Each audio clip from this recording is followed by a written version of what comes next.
Jangan skip video ni kalau korang tengah cari sarapan sahur yang sedap lagi senang.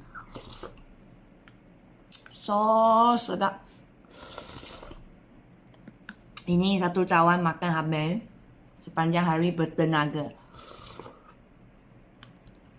Langsung tak ada gula. Sangat sedap. Ini perisa mango.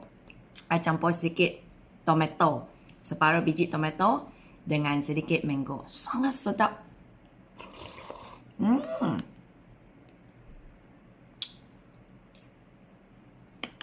Orang hanya perlu dua bahan, iaitu organic pure black soy dengan flaxseed. Dua-dua combine sekali, masuk dalam cawan ataupun shaker ataupun blender kalau korang nak blend.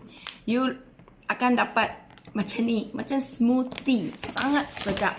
Resepi pun senang. Korang letak je ini 4 sudu, ini 2 sudu, so total 6 sudu. Masuk dalam cawan ataupun shaker. And then korang boleh terus gaul. Itu perisa original. Kalau korang suka koko, you tambah 1 sudu koko. Kalau korang suka kopi, korang tambah separuh sachet kopi. Sudah cukup punya. Ini yang perisa original yang I tambah separuh biji tomato dengan sedikit mango. Sangat sedap. Tengok mango.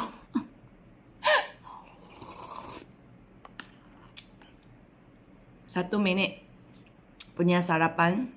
Lagi sedap, lagi jimat masa, lagi sihat dan kuatkan you punya badan. Grab laju-laju.